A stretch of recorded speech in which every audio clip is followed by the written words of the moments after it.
폭염으로 인한 정전 사태가 속출했습니다. 차량 화재 소식도 또 전해졌습니다. 최유경 기자가 사건 사고를 종합했습니다. 밤 늦은 시각, 주민 10여 명이 아파트 단지 앞 도로를 서성이며 연신 부채질을 합니다.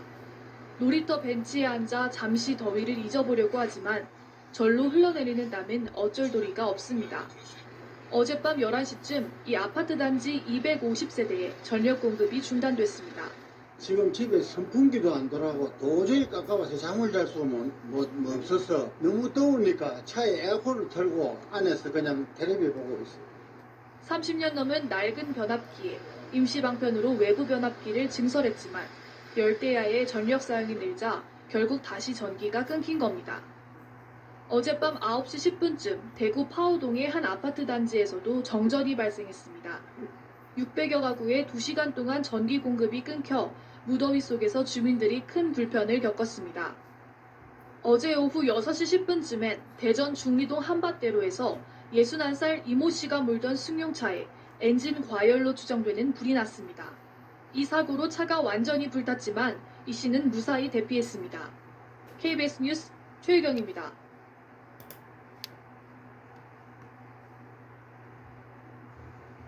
요즘 더위로 인한 폭발적인 전력 수요로 정전이 잇따르고 있는데요. 지난 밤에도 열대야 속에 정전이 속출했습니다. 사건 사고 최유경 기자가 종합했습니다. 밤 늦은 시각, 주민 10여 명이 아파트 단지 앞 도로를 서성이며 연신 부채질을 합니다. 놀이터 벤치에 앉아 잠시 더위를 잊어보려고 하지만 절로 흘러내리는 땀은 어쩔 도리가 없습니다. 어젯밤 11시쯤 이 아파트 단지 250세대에 전력 공급이 중단됐습니다. 지금 집에 선풍기도 안 돌아가고 도저히 깝깝해서 잠을 잘 수가 없어서 너무 더우니까 차에 에어컨을 틀고 안에서 그냥 텔레비 보고 있어요. 30년 넘은 낡은 변압기에 임시 방편으로 외부 변압기를 증설했지만 열대야의 전력 사용이 늘자 결국 다시 전기가 끊긴 겁니다. 어젯밤 9시 10분쯤 대구 파호동의 한 아파트 단지에서도 정전이 발생했습니다. 600여 가구에 2시간 동안 전기 공급이 끊겨 무더위 속에서 주민들이 큰 불편을 겪었습니다. 어제 오후 6시 10분쯤엔 대전 중리동 한밭대로에서 61살 이모 씨가 몰던 승용차에 엔진 과열로 추정되는 불이 났습니다. 이 사고로 차가 완전히 불탔지만 이 씨는 무사히 대피했습니다. KBS 뉴스 최유경입니다.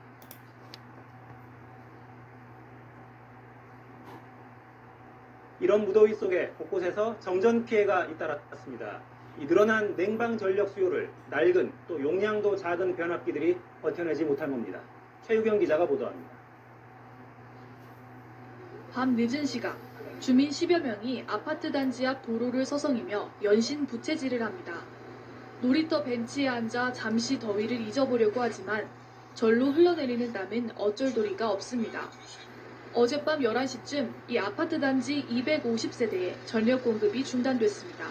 지금 집에 선풍기도 안 돌아가고 도저히 깝깝해서 잠을 잘 수가 없어서 너무 더우니까 차에 에어컨을 틀고 안에서 그냥 텔레비 보고 있어요. 30년 넘은 낡은 변압기에 임시 방편으로 외부 변압기를 증설했지만 열대야의 전력 사용이 늘자 결국 다시 전기가 끊긴 겁니다. 어젯밤 9시 10분쯤 대구 파호동의 한 아파트 단지에서도 정전이 발생했습니다. 600여 가구에 2시간 동안 전기 공급이 끊겨 무더위 속에서 주민들이 큰 불편을 겪었습니다. 어제 오후 6시 10분쯤엔 대전 중리동 한밭대로에서 61살 이모 씨가 몰던 승용차에 엔진 과열로 추정되는 불이 났습니다. 이 사고로 차가 완전히 불탔지만 이 씨는 무사히 대피했습니다. KBS 뉴스 최유경입니다.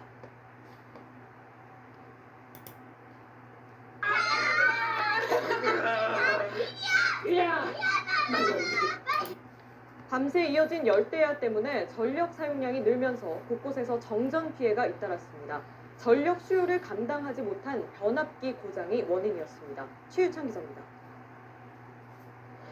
어젯밤 10시쯤 대구시 북구에 있는 500가구 규모의 아파트 단지 전체에 전기 공급이 끊겼습니다. 밤낮으로 이어지는 폭염 때문에 전기 수요가 급증해 낡은 변압기 한 대가 고장난 겁니다.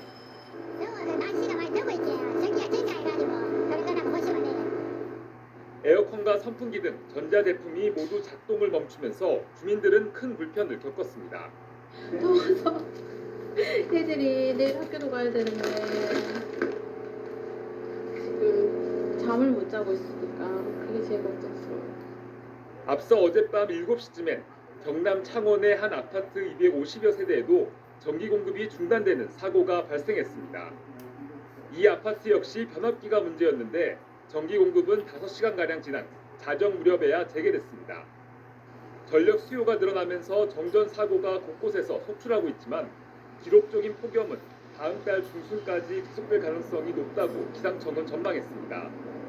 밤 부근에서 발생한 제12호 태풍 종다리가 동해상까지 진입하면 거의가 한풀 꺾일 것이라는 기대도 나오지만 국가태풍센터는 아직 태풍의 경로가 유동적이라고 밝혔습니다. MBC 뉴스 최유찬입니다.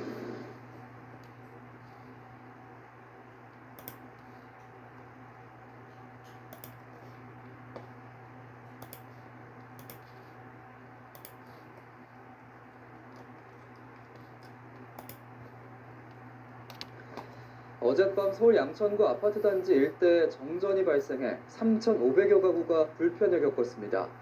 어제 오후에는 경기도 고양에서 달리던 버스에서 불이 나 승객들이 급히 대피했습니다. 사건 사고 소식 이지옥 기자입니다. 서울 양천구 신정동의 한 아파트. 정전이 된 아파트 단지는 칠흑같이 어둡습니다. 이 단지를 비롯해 양천구 일대 3,500여 가구의 전기 공급이 끊긴 것은 어젯밤 9시 42분. 이 일대 전력 공급 설비에 불꽃이 튄다는 신고를 받은 한국전력은 수리 및 점검을 위해 양천구 일부 지역에 긴급 휴전을 실시했습니다. 정전 1시간 20여 분 뒤인 밤 11시 5분에 전력 복구는 완료됐지만 일부 아파트는 내부 차단기가 내려가는 등의 문제로 복구 완료 1시간이 넘어서까지도 불편을 겪었습니다. 소방당국은 이번 정전으로 별다른 안전사고는 발생하지 않은 것으로 파악했습니다. 이보다 앞선 어제 오후 5시 10분쯤에는 경기도 고양시 벽제동을 지나는 버스에서 불이 났습니다. 다행히 승객들은 긴급히 대피해 다치지 않았지만 이 버스를 운전하던 50대 기사가 불을 진압하다 연기를 흡입해 병원으로 이송됐습니다. 차량 운전석 아래쪽에서 발생한 불은 20분 만에 잡혔지만 소방서 추산 3,500만 원의 재산 피해가 발생했습니다. 소방당국은 자세한 화재 원인을 조사 중입니다. 어제 오후 3시 45분쯤에는 부산시 남구 대연동의 한 빌라에서 불이 났습니다. 이 화재로 빌라에 거주하던 70대 남성이 양쪽 손과 발에 2도 화상을 입었고 소방서 추산 930만 원의 재산 피해가 발생했습니다. 경찰과 소방당국은 정확한 화재 원인을 밝히기 위해 합동 감식에 나설 예정입니다. 연합뉴스TV 이재욱입니다. 어제 저녁 대구 달성군의 아파트 단지 5곳에서 1시간 40분간 정전이 돼 엘리베이터에 주민 17명이 갇히는 소동이 벌어졌습니다. 또 제주도에서는 승용차가 바다로 추락해 3명이 숨졌습니다. 밤사이 사건 사고 이태수 기자가 보도합니다. 어제 오후 7시쯤 대구 달성군의 아파트 단지 5곳에서 약 1시간 40분간 정전이 일어났습니다. 이로 인해 아파트와 상가 곳곳에서 주민 17명이 엘리베이터에 갇혔다가 구조됐습니다. 또 1,800여 가구의 전기 공급이 멈췄고 거리 신호등이 꺼져 시민들이 큰 불편을 겪었습니다. 노란색 어린이집 통학버스가 위태롭게 기울어져 있습니다. 교통사고가 난 건 어제 오후 3시 20분쯤 50살 A씨가 운전하던 화물차가 옆으로 넘어지면서 어린이집 통학버스와 부딪힌 겁니다. 이 사고로 통학버스에 있던 어린이 4명이 타박상을 입어 병원 치료를 받았습니다. 어젯밤 11시 35분쯤 제주시 함덕포구에서 20대 관광객 3명을 태운 승용차가 바다로 추락했습니다. 이 사고로 차에 타고 있던 직장 동료 사이인 고모 씨 등 3명이 숨졌습니다. 2명은 해경에 의해 40여 분 만에 숨진 채로 발견됐고 고 씨는 스스로 헤엄쳐 나오다 구조됐지만 치료 중 끝내 숨졌습니다. 어둠을 뚫고 시뻘건 연기가 솟구쳐 오릅니다. 경기도 평택의 한 재활용 공장에서 불이 난 것은 오늘 새벽 1시 20분쯤. 불은 폐기물 야적장에서 시작돼 공장 3개 동 가운데 2개를 전부 태웠고 또 다른 공장 2개 동을 일부 태웠습니다. 소방당국은 100여 명을 투입해 새벽 5시 5분쯤에야 진화했습니다. 연합뉴스TV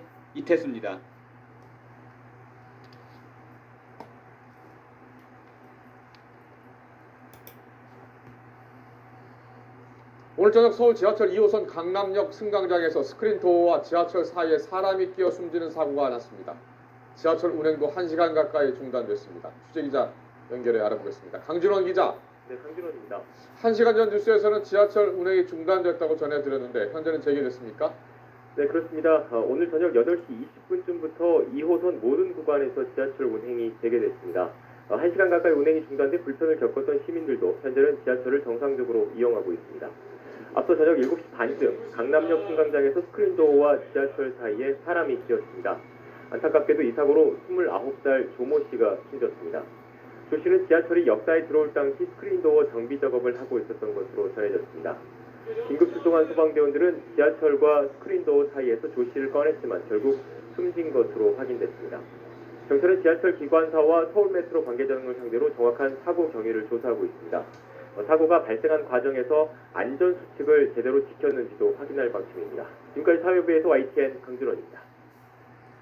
많이 살았네. 승강장 위에서 구급대원들이 분주하게 움직입니다. 경찰과 영무원들은 사고 현장을 통제합니다. 지하철 1호선 서울역에서 81살 S할머니가 숨지는 사고가 난 건 오전 9시쯤. 전동차에서 내리다가 스크린도어와 전동차 사이에 몸이 끼인 겁니다. 그 상태로 열차가 출발해 30m가량 움직였고 S할머니는 선로로 떨어져 숨졌습니다. 지하철 문에 그 가방이 끼셔갖고 그 할머니가 도어를 두드리고 계셨고, 근데 위험하다 이러고 있는데 이제 차가 출발을 하더라고요. 서울메트로 측은 할머니가 들고 있던 쇼핑백이 전동차 문에 끼인 상태로 열차가 출발해 사고가 난 것으로 보고 있습니다. 표시등에 출입문이 열렸다는 표시가 납니다. 그러면 매뉴얼상에는 그 출입문이 열린 위치에 가서 확인을 해야 됩니다. 확인하고 출발을 시켜야 되는데 그렇게 하지 않은 거 아닌가. 경찰은 기관사를 상대로 정확한 사고 경위를 조사하고 있습니다. 스크린도어와 관련된 사고는 끊이질 않았습니다. 지난해 8월에는 스크린도어를 수리하던 정비업체 직원이 전동차와 스크린도어 사이에 끼어 숨졌고, 그 이전에도 스크린도어와 열차 사이에 있던 80대 할머니를 보지 못한 채 열차가 출발해 숨지는 사고가 일어나기도 했습니다. 승객 안전을 위해 설치된 스크린도어지만 잇따르는 인명사고를 막기 위해서는 대책 마련이 시급해 보입니다. YTN 조성호입니다.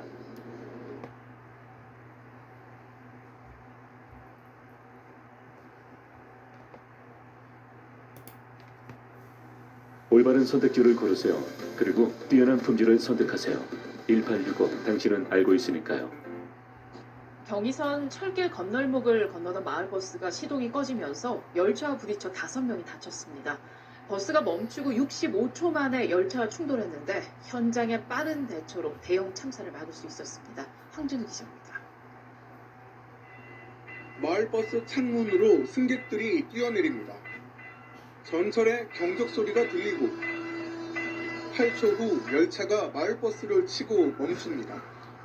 창밖으로 나온 승객들은 소리를 지르며 달아납니다. 어젯밤 10시 48분쯤 경기도 고양시 백마역 인근 철도 건널목에서 일어난 사고입니다.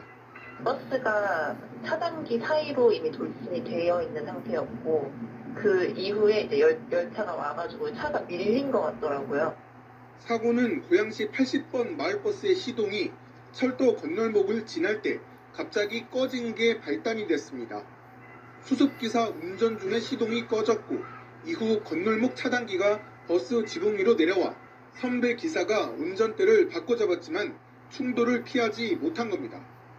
철길 위에서 버스가 멈추고 전철과 부딪힐 때까지 걸린 시간은 불과 65초입니다. 그 사이 승객 10여 명은 창밖으로 재빠르게 대피했고, 철도 건널목 관리 직원은 기관사에게 재빨리 수신호를 보내 전철의 속도를 줄였습니다. 바로 쓰진 못하니까 재활이가 있어서 건널목에 들어온 버스 신고를 받은 사실입니다. 충돌 당시 버스 안에는 수습기사 등 운전기사 2명, 승객 3명이 남아 있었는데 다행히 크게 다치지는 않았습니다. 현장에 기민한 대처가 없었다면 자칫 대형 참사로 이어질 수 있었던 아찔한 사고였습니다. KBS 뉴스 황진우입니다.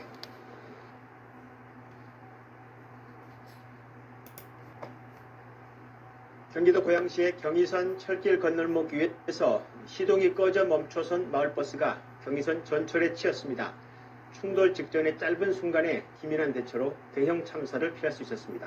황진우 기자의 보도입니다. 마을버스 창문으로 승객들이 뛰어내립니다. 전철에 경적 소리가 들리고 8초 후 열차가 마을버스를 치고 멈춥니다. 창밖으로 나온 승객들은 소리를 지르며 달아납니다. 어젯밤 10시 48분쯤 경기도 고양시 백마역 인근 철도 건널목에서 일어난 사고입니다. 버스가 차단기 사이로 이미 돌진이 되어 있는 상태였고 그 이후에 이제 열차가 와가지고 차가 밀린 것 같더라고요. 사고는 고양시 80번 마을버스의 시동이 철도 건널목을 지날 때 갑자기 꺼진 게 발단이 됐습니다. 수습기사 운전 중에 시동이 꺼졌고 이후 건널목 차단기가 버스 지붕 위로 내려와 선배 기사가 운전대를 바꿔잡았지만 충돌을 피하지 못한 겁니다. 철길 위에서 버스가 멈추고 전철과 부딪힐 때까지 걸린 시간은 불과 65초입니다.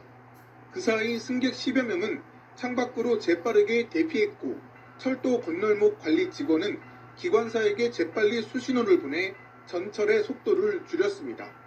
바로 쓰진 못하니까 재활이가 있어서 건널목에 들어온 버스 신고를 받은 사실입니다. 충돌 당시 버스 안에는 수습기사 등 운전기사 2명, 승객 3명이 남아 있었는데 다행히 크게 다치지는 않았습니다.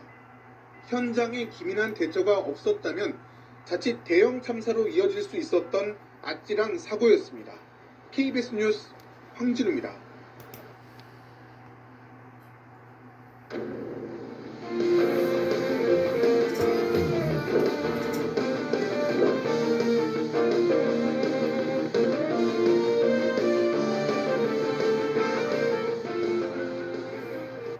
어젯밤 경기도 고양에서 열차 선로를 지나던 마을버스가 멈춰서면서 전동차와 충돌하는 사고가 일어났습니다. 버스 승객들이 긴급 대피하면서 다행히 인명피해는 크지 않았지만 자칫 큰 사고로 이어질 뻔했습니다. 밤사이 사건 사고 소식 전현남 기자입니다.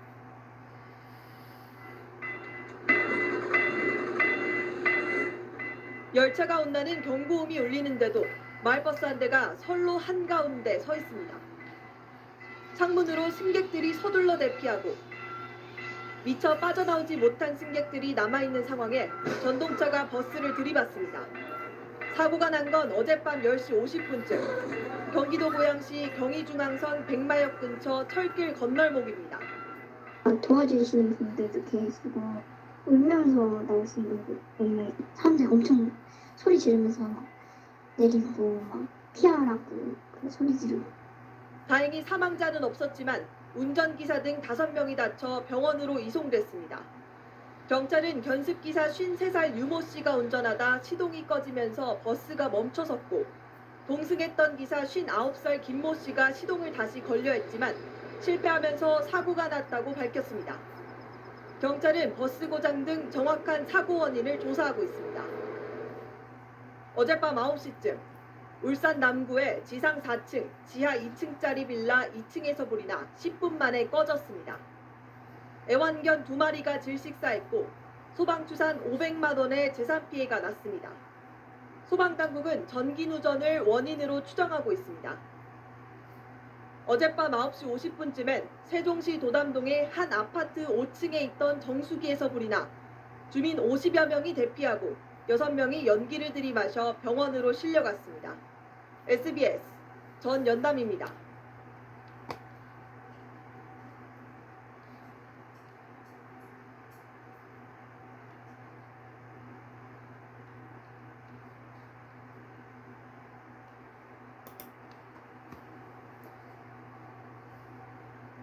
하필이면 출근길 가장 붐비는 시간대였습니다. 오늘 아침 지하철 수인 분당선 순회역에서 난 사고입니다. 에스컬레이터가 갑자기 역주행하면서 위험한 상황이 벌어졌는데 이 에스컬레이터는 지난달 안전점검에서 이상 없음 판정을 받았습니다. 김화영 기자입니다. 승객이 몰리던 에스컬레이터 위쪽에서 갑자기 사람들이 쏟아지듯 내려옵니다. 몇몇 사람들은 급히 반대편으로 몸을 피합니다. 에스컬레이터가 갑자기 역주행을 한 겁니다. 쿵 하는 소리랑 함께 에스컬레이터가 밑으로 확 추락하더라고요. 거의 1초에서 2초 안에 와르르 쏟아져 내렸어요. 주변 시민들이 곧바로 깔린 이들을 구해주었지만 순식간에 벌어진 사고에 14명이 크고 작은 부상을 입었습니다. 오전 출근 시간대 이용객이 많은 출구에서 벌어진 일이라 더 혼란이 컸습니다. 제일 많은데 전투를 양쪽으로 내리지만 저쪽 사람들도 막 뛰어와서 이 길을 가라고. 사고가 난 현장은 이렇게 통제돼 있는데요. 바로 옆 출구도 공사로 막혀 있어서 지하철역을 오가는 시민들의 불편이 이어졌습니다. 14년 전 설치된 이 에스컬레이터는 지난달 안전점검에서는 이상 없음 판정을 받았습니다. 역주행 방지 장치도 설치돼 있었는데 웬일인지 작동하지 않았습니다. 점검은 5월 10날 했는데 이상 없었대요. 이상 있으면 뭐 수리 있겠지만. 4년 전 서울대 입구역 사고를 비롯해 지하철역 에스컬레이터 사고가 반복되고 있습니다. 지하철은 특히 규정을 어기면서 걷거나 뛰는 이용객이 많아 더 철저한 점검이 필요합니다. 다중 이용하는 에스컬레이터에 대해서는 제작하는 소재들을 좀 더 강하게 해야 되고 안전장치나 이런 것들을 매달 정확하게 점검을. 코레일은 관계기관과 함께 사고 원인을 분석하고 있습니다. KBS 뉴스 김화영입니다. 안녕하세요. 이소정입니다. 대한민국에서 가장 정확하고 빠른 뉴스는 KBS 뉴스 채널을 구독하면 만날 수 있습니다. 뉴스 제보는 언제 어디서든 카카오톡이나 KBS 앱으로 간단히 할 수 있습니다. 시청자와 함께 KBS 뉴스를 만들어갑니다. 감사합니다.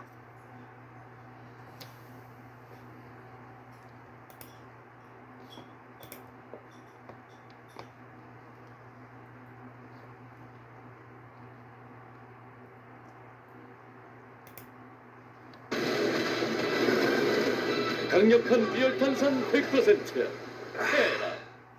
오늘 아침 출근길 지하철 수인분당선 순회역의 에스컬레이터가 갑자기 역주행해 시민 14명이 다쳤습니다.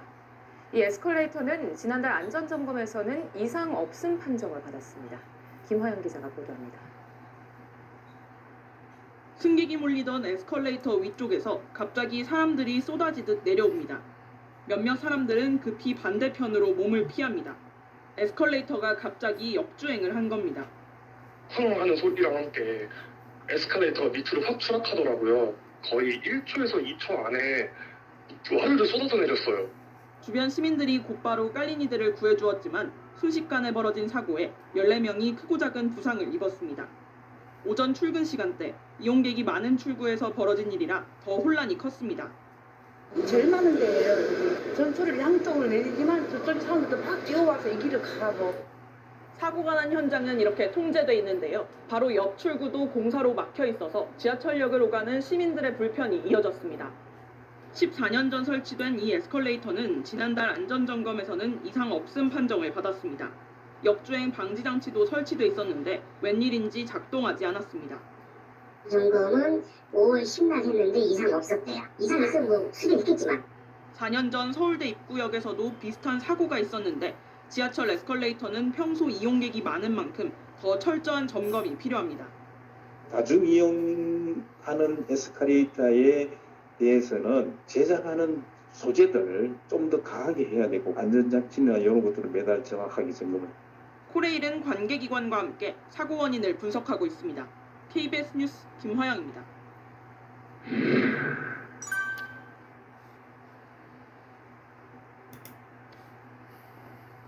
우리가 일상에서 자주 이용하는 지하철 역사에 설치된 에스컬레이터 역주행 사고는 잊을만 하면 반복되고 있습니다. 되풀이되는 에스컬레이터 사고 원인과 대책, 신혜진 기자가 살펴보겠습니다. 신 기자, 지하철역 에스컬레이터 역주행 사고 이번이 처음이 아니라고요? 네, 그렇습니다. 인명피해가 가장 많이 났던 사고를 기준으로 살펴보면요. 10년 전쯤 2013년 7월 이번에 사고가 난 순회역 인근의 분당 야탐역에서 비슷한 사고가 있었습니다. 네. 당시 에스컬레이터가 갑자기 역주행하면서 승객들이 뒤엉켜 39명이 크게 다쳤습니다. 그때 사고는 왜 일어났던 겁니까? 네, 야탐역 에스컬레이터 역주행 사고 원인은 1년 뒤에 밝혀졌습니다. 네. 정비업체가 에스컬레이터를 수리하는 과정에서 품질이 떨어지는 이른바 짝퉁 부품을 쓴 게 직접적인 원인이었습니다. 네. 네, 다른 사고도 살펴보면 2018년 대전역 에스컬레이터는 기계 오작동으로 역주행 사고가 났었고 2017년 안산역에선 체인이 끊어져서 9명이 다치기도 했습니다.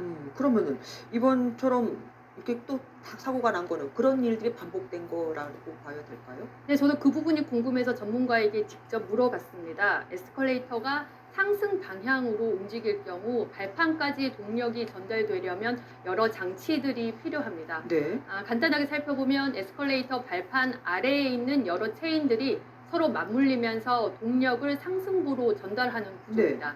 그런데 만약 구동 체인 등 장치가 끊어지거나 부품이 파손되면 동력 전달이 안 돼 멈췄다가 기계와 탑승객의 무게를 못 이겨 거꾸로 내려갈 수 있다는 겁니다. 전문가의 말 직접 들어보겠습니다. 이 손상이 됐을 때 그 모터가 돌리는 상승 방향의 동력을 전달을 못하니까 사람이 많이 타고 있는 그 무기 때문에 거꾸로 내려가게 되는 거죠. 그러면 혹여나 이런 일이 발생했을 때 대비해서 에스컬레이터가 역주행하는 거를 막는 그런 다른 장치 같은 건 없는 겁니까? 네, 물론 있습니다. 역주행을 막기 위해 에스컬레이터에 역주행 방지 장치가 설치되어 있습니다. 정부가 안전사고를 막기 위해서 2014년 7월 새로 설치하는 에스컬레이터에 역주행 방지 장치를 반드시 설치하도록 했는데요. 이번에 사고가 난 순회역 에스컬레이터에도 이 방지 장치가 있는 걸로 확인이 됐는데 무슨 이유에서인지 작동을 하지 않은 겁니다. 그러면은 역주행 방지 장치가 있는데도 사고가 나면 타는 사람들은 늘 이렇게 불안에 떨면서 타야 합니까? 네, 일단 에스컬레이터 관리자 입장에서는 매달 자체 검사를 철저히 해야 하고요. 1년에 한 번씩 하는 정기 검사에서 결함 등을 걸러내는 수밖에 없습니다. 또 이용객은 에스컬레이터에서 걷거나 뛰지 말고 선체로 안전바를 잡아야 혹시 사고가 나더라도 피해를 최소화할 수 있다고 전문가들은 조언합니다. 1년에 한 번 점검. 하지만 얼마 전에 점검을 했단 말입니다. 참 걱정이네요. 지금까지 신혜진 기자와 함께했습니다. 안녕하세요. 김주하입니다. 공정하고 신속한 MBN 뉴스 유튜브를 통해서도 만나보실 수 있습니다. 특히 더 많은 뉴스와 라이브를 보고 싶으시다면 오른쪽을 눌러서 구독하시면 됩니다. 어렵지 않죠? 빠르고 정확한 뉴스로 계속 찾아뵙겠습니다. MBN 뉴스를 시청해주신 여러분 고맙습니다.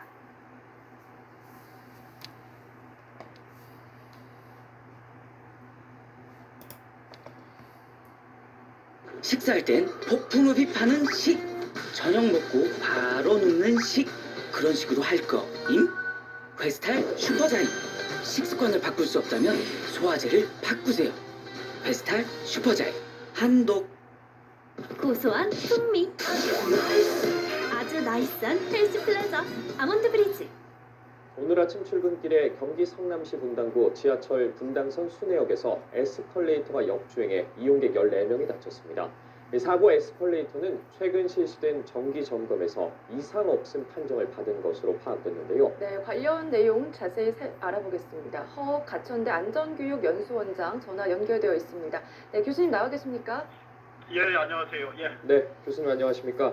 먼저 무엇보다 정상적으로 올라가던 에스컬레이터가 어떻게 이 뒤로 밀리게 됐는지가 궁금하거든요. 저도 봤는데 정말로 아찔한 순간이었습니다. 아직은 뭐 추정이라고 볼 수 있는데요. 보통 이런 식으로 역주행 사고가 나는 근본 원인은 이렇게 전기로부터 동력을 전달받아서요.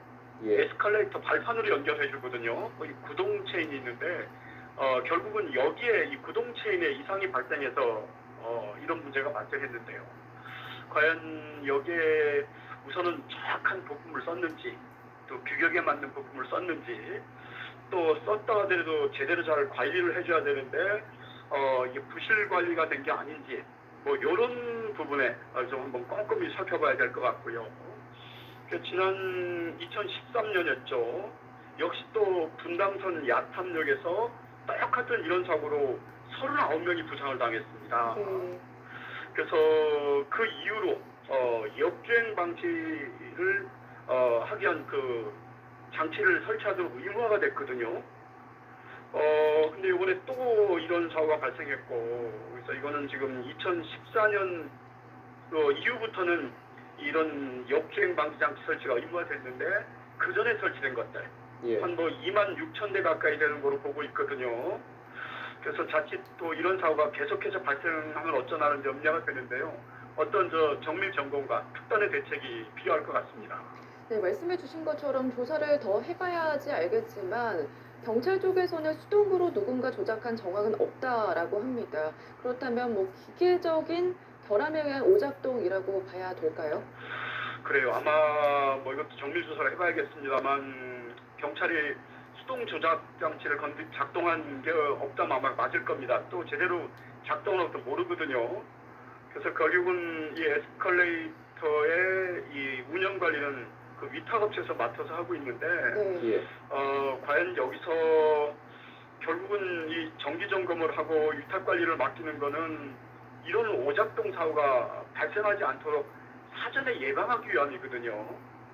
근데 과연 이런 사고가 나는 거 보면은 평상시 이거를 제대로 잘 점검을 했는지 이런 부분이 조금 우려가 됩니다. 그래서 운영관리 업체의 부분이 조금 1차적으로 뭔가 한번 좀 조사를 해봐야 될 것 같습니다. 네, 에스컬레이터가 초간 역주행을 하다가 운행이 중단됐다고 하는데 사고 발생을 하면은 바로 정지하는 시스템 같은 거는 없는 거죠? 그렇죠. 아직까지는 뭐 어쨌든 그런 거를 즉각 감지해가지고서 그런 장치를 설치한다면은 사실 이런 피해를 최소화시킬 수 있는데 현재까지는 2013년에 역주행 사고로 큰 사고가 나서 그 이후에 역주행 방지를 할 수 있는 그런 장치만 지금 의무화를 시켜놨는데 역시 이것도 또 제대로 어떤 정규 부품을 쓰지는 않고 또 싼 제품을 쓰다 보면은 사실 또 문제가 발생할 수 있거든요. 또 항상 사고 날 수 있다라는 그런 생각을 가지고서 꼼꼼하게 안전관리를 해야 되는데 설마 이런 사고가 나겠어라는 또 이런 아니라는 의식을 갖고 있으면은 위협이 사실 눈에 보이지가 않습니다. 네. 그래서 전반적인 이런 안전관리가 필요할 것 같습니다. 예. 그리고 사실 최근 실시된 정기 점검에서 이상 없음 판정을 받은 것으로 파악이 됐는데 이 점검이 좀 형식적이고 허술하게 이루어졌을 가능성 없을까요? 그렇죠. 뭐 허술하게 했다고 봐야죠. 예. 만약에 그때 점검했더라면은 이렇게 채 한 달도 안 됐는데 이런 오작동 사고가 날 리가 없죠. 예. 그래서 일반적으로 뭐 이런 사고가 사실 날 가능성은 적지만은 나면은 이렇게 대형 사고로 연결될 수 있고 또 아주 큰 중상 심지어는 사망까지도 갈 수 있습니다. 그래서 이렇게 점검하는 기관에서도 이런 큰 사고 날 거에 대비해가지고 보다 안전하고 꼼꼼하게 점검할 필요가 있죠. 그래서 저는 그때 제대로 이 정규 부품을 썼는지 또 안전관리에 어떤 문제가 없는지 이런 부분에 대해서 좀 꼼꼼하게 관리할 필요가 있습니다. 네, 이 사고 에스컬레이터가 설치된 지가 14년이 됐다고 합니다. 뭐 내부 연한이 다 된 것 아닌가 이런 얘기도 나오고 있는데 제때 교체하진 설비 노후화가 근본적인 문제다 이런 지적도 나오는 것 같아요. 그렇죠. 뭐 여러 가지 복합적인 원인이 있을 겁니다. 일단 부품의 문제라든가 또 관리의 문제라든가 또 사실은 항상 사고 발생 전에 조짐 증후군이라는 게 있습니다.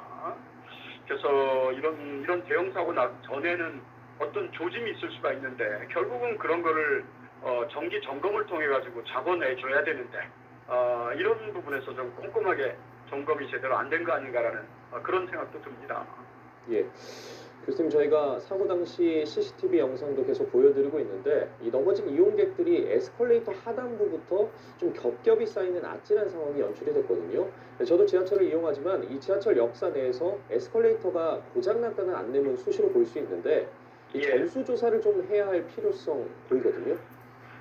그렇죠. 뭐 실제 발생한 사고 사례 조사도 해봐야 되고요. 예.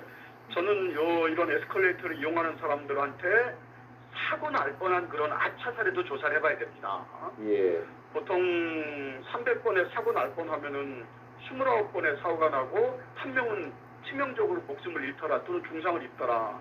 이게 1대 29대 300인데요. 결국은 사고 사례를 집중 점검하는 건 물론이지만 사고 날 뻔한 것부터 관리를 해가지고 이런 식으로 사고가 나지 않도록 촘촘하게 안전관리하는 그런 게 필요할 것 같습니다. 예. 네, 보통 에스컬레이터 이용객 일부가 스마트폰으로 영상을 보거나 음악을 듣고 있었고 아무래도 저도 그렇거든요. 대다수는 에스컬레이터 손잡이를 잡고 있지 않은 무방비 상태에서 사고를 당했기 때문에 피해가 더 컸다고 하거든요. 평소에 에스컬레이터 이용 시 주의할 점은 어떤 게 있을까요? 사실 핸들에 손잡이 잡는 거는 굉장히 중요하죠. 예. 그래서 지금처럼 이런 사고 날 수 있잖아요.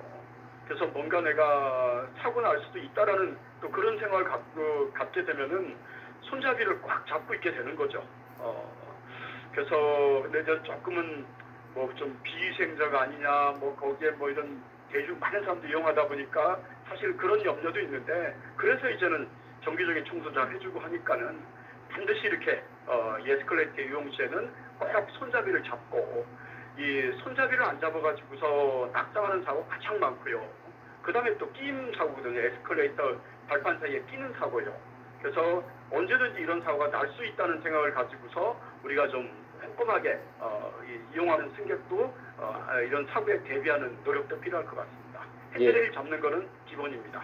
예, 상당히 주의가 필요해 보이는데 정밀 분석을 해봐야 알겠지만 이 전면 재설치를 해야 하지 않을까 싶기도 하고, 또 이 같은 에스컬레이터를 타야 하는 시민들 이 불안감을 떨치기 상당히 어려울 것 같거든요. 그렇죠. 특히 우리 대한민국은 또 결코 안전하지가 않습니다. 그래서 항상 설마 사고 나겠다라는 이런 안일한 의식도 문제고, 이런 게 또 만연화되어 있는 안전 불감증, 뭐 그거에 저는 일환이라고 봅니다. 그래서 이런 사고를 계기로 해서 이용하는 우리 탑승객이나 관리하는 기관, 또 점검하는 기관에서 보다 꼼꼼하게 관리하는 노력을 하고, 그렇게 될 수 있도록 법 제도적인 보완도 필요할 것 같습니다. 예, 알겠습니다. 분당 순회역 에스컬레이터 역주행 사고와 관련해 허업 가천대 안전관리학부 교수와 이야기 나눠봤습니다. 오늘 전화 연결 고맙습니다. 예.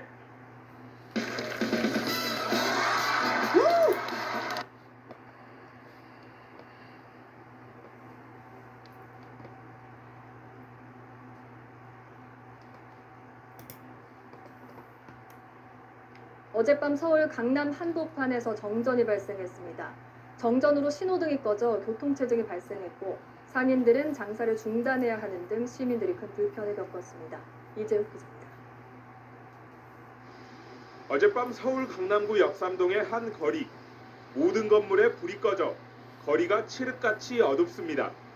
도로 위 신호등마저 전멸돼 도로는 퇴근길 차량으로 가득합니다.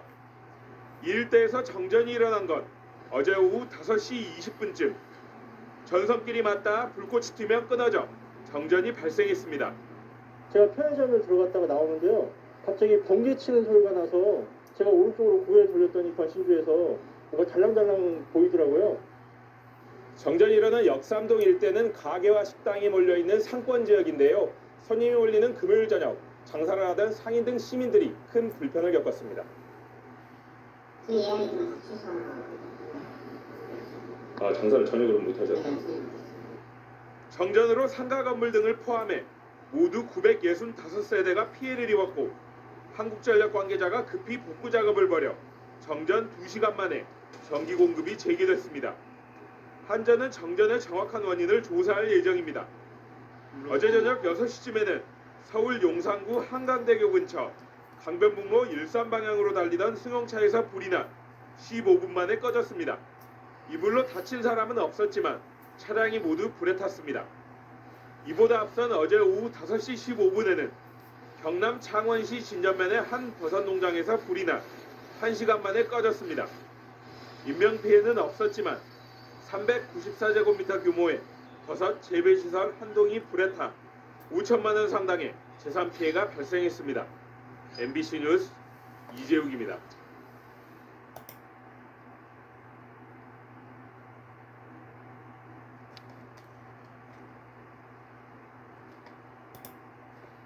네, 지난밤에도 폭염으로 인한 정전 사태가 속출했습니다. 차량 화재 소식도 또 전해졌습니다. 최유경 기자가 사건 사고를 종합했습니다.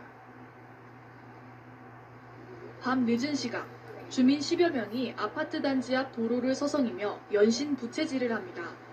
놀이터 벤치에 앉아 잠시 더위를 잊어보려고 하지만 절로 흘러내리는 땀은 어쩔 도리가 없습니다. 어젯밤 11시쯤 이 아파트 단지 250세대에 전력 공급이 중단됐습니다.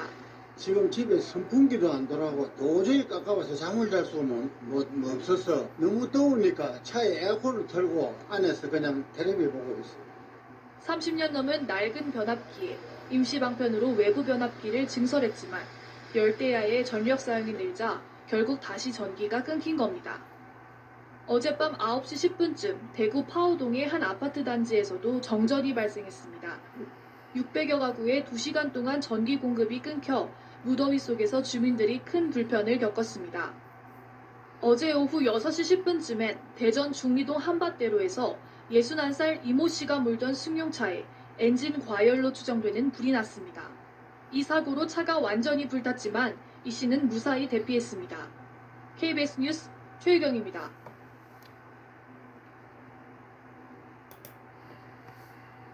이렇게 열대야가 계속되면서 전력 사용량이 급증하자 곳곳에서 정전 사고가 잇따르고 있습니다. 특히 수도권 신도시의 오래된 아파트들은 전기 설비가 낡은 곳들이 많아서 열대야 속 정전 사고가 유독 집중되고 있습니다. 오은희 기자가 취재했습니다. 정전 복구 하루 만에 또 전기가 끊긴 아파트 단지. 25년 넘은 변압기 넉 대 중 문제된 한 대만 교체했다가 다른 변압기가 고장난 겁니다. 다른 변압기가 또 나간 것 같아요. 지금 현재 주민으로서는 답답하고 불안하고 그런 상황이죠. 13시간 넘게 정전돼 300여 가구가 찜통더위에 고통스러운 밤을 보냈습니다. 고양시 아파트에서도 23년 된 전기 설비가 문제돼 어젯밤 9시 반부터 20시간 넘게 전기 공급이 끊겼습니다. 냉장고 안에 있는 음식물 쓰레기가 된 거잖아요, 이제. 이거를 다 어떻게 처리를 해야 될 건지 이거 치우는 게 제일 스트레스인 것 같아요. 고양시와 성남시에선 최근 닷새 동안 아파트 단지 각각 3곳에서 전기가 끊겼습니다. 모두 지어진 지 20년 넘는 곳들입니다. 실제 7월 한 달 신고된 아파트 정전은 모두 91건. 15년 미만 신축 아파트에 비해 25년 이상 아파트는 정전 발생률이 10배 가까이나 됩니다. 준공 당시 전력 사용량에 맞춰진 전기 설비가 늘어난 전력량을 감당 못한 게 주요 원인입니다. 냉방기기라든지 스마트 기기가 많이 활용되고 보급되어 있기 때문에 현실하고는 좀 안 맞는 부분이 없지 않아 있습니다. 따라서 오래된 노후화된 변압기에서는 적정 용량으로 교체를 해주시는 게 폭염으로 당분간 한밤중 전기 수요가 늘어날 것으로 보여 일기 신도시 아파트들의 노후한 전기 설비를 정비하는 것이 시급한 실정입니다. KBS 뉴스 고은입니다.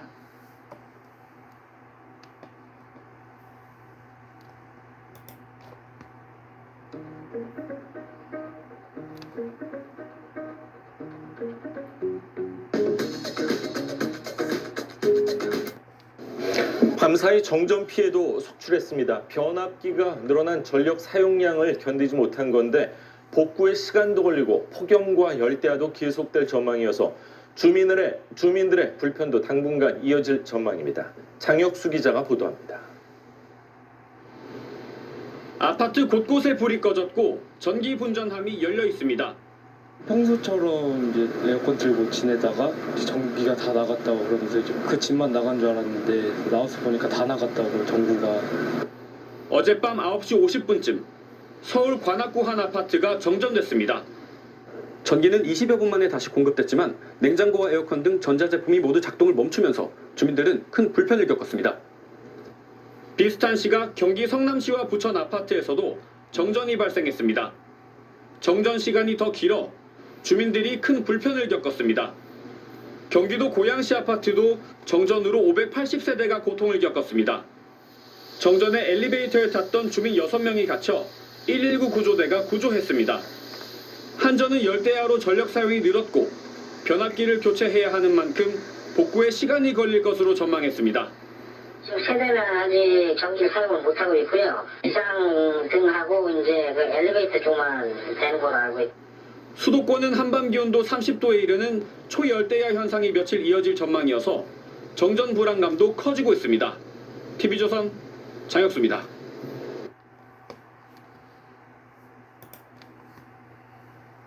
네, 사상 최악의 폭염이 연일 이어지고 있는 가운데 전국 곳곳의 아파트 단지에서 정전도 계속되고 있습니다.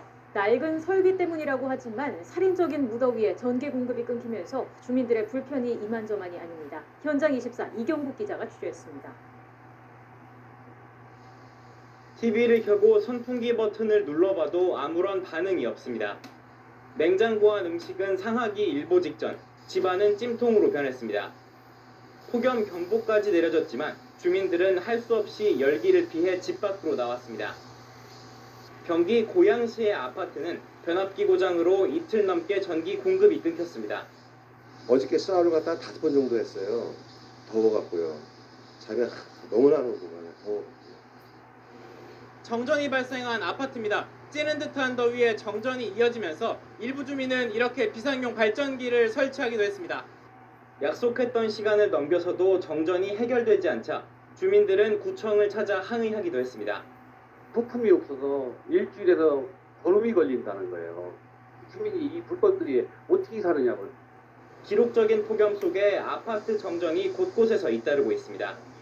지난달 24일 서울 하계동에서는 반나절 넘게 이어진 정전에 600여 세대가 불편을 겪었고 서울 성동구에서도 2시간 동안 이어진 정전에 승강기에 갇혔던 주민이 30분 만에 구조되기도 했습니다. 살인적인 무더위에 치솟은 전기 사용량을 아파트의 낡은 전기 설비가 버티지 못했기 때문입니다.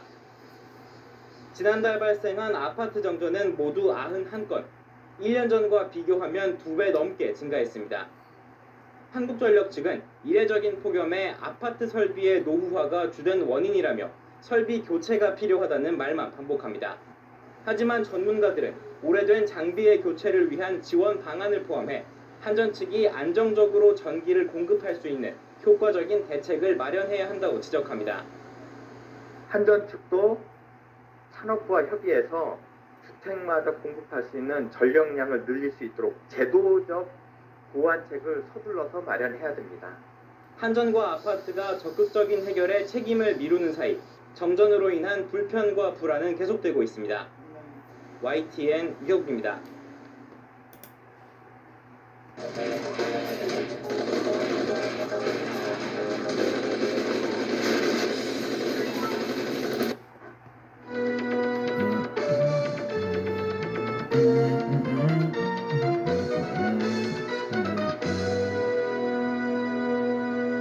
시청자 여러분 안녕하십니까. 전북권 뉴스입니다. 무더위로 인한 전기 사용량이 늘면서 곳곳에서 정전 사고가 잇따르고 있습니다. 오래된 아파트일수록 정전에 취약할 수밖에 없는데요. 아파트에 정전이 발생했을 때 복구가 쉽지 않다고 합니다. 안승길 기자가 취재했습니다. 전주의 한 아파트. 불빛 한 점 없이 단지가 온통 캄캄합니다. 저녁 8시 30분쯤 아파트 400여 세대가 모두 정전됐습니다. 무더위 속에 전기마저 끊기면서 주민들은 큰 불편을 겪어야 했습니다. 천둥 번개 치는가 무엇이 터졌는가 했어요. 그랬더니 막 펑 하면서 그게 막 터졌는 정전이 싹 된 거예요. 너무 놀랐어요. 주민들이 안 자고 다 나왔죠. 그 시간에 덥고 하니까. 원인은 아파트로 들어오는 전기의 관문에 해당하는 변성기와 변압기 한 대가 고장났기 때문. 긴급 복구를 통해 4시간여 만에 전기 공급은 재개됐지만 불안은 여전합니다. 이전에도 좀 이렇게 비슷한 일이 있었죠. 네, 한 3년? 그때 한번 중에 있었어요. 아파트가 정전되면 복구 작업은 한전이 아닌 관리사무소와 계약한 민간 업체의 몫입니다. 내부 설비 등이 주민들의 자산이다 보니 직접 관리하게 돼 있기 때문인데 대응이 쉽지 않습니다. 그 안에 있는 변압기까지를 관리를 해주는 제도가 되어야 주민들한테도 이익도 되고 전기요금 웬만큼에 대한 혜택도 보고. 지은 지 26년 된 이 단지처럼 노후화가 진행될수록 정전 위험도 커지는 게 현실. 25년이 넘은 노후 아파트의 정전 발생률은 15년 미만인 곳보다 9.5배 높습니다. 설비는 낡고 설계 용량은 과거 기준에 맞춰진 반면 폭염 속 전기 사용량이 급증하면서 정전으로 이어지는 겁니다. 전북에서 지어진 지 15년 넘은 아파트 가운데 세대당 공급 용량이 3kW 이하여서 개선이 필요한 단지는 370여 곳. 결국 설비를 새 것으로 교체해야 하는데 주민들이 비용 부담을 느껴 미루는 경우도 많습니다. 용량 증설이나 노후비가 그대로 있고 또 아파트에 대한 전기 안전 관리자들의 이직이 많습니다. 그러다 보니까 거기에 대한 매뉴얼이 없고 예방 방법은 사실 점검 보수밖에 없습니다. 준공 15년이 넘으면 한정과 정부가 변압기 교체 비용의 80%를 지원하는 만큼 제도를 활용하는 것도 필요해 보입니다.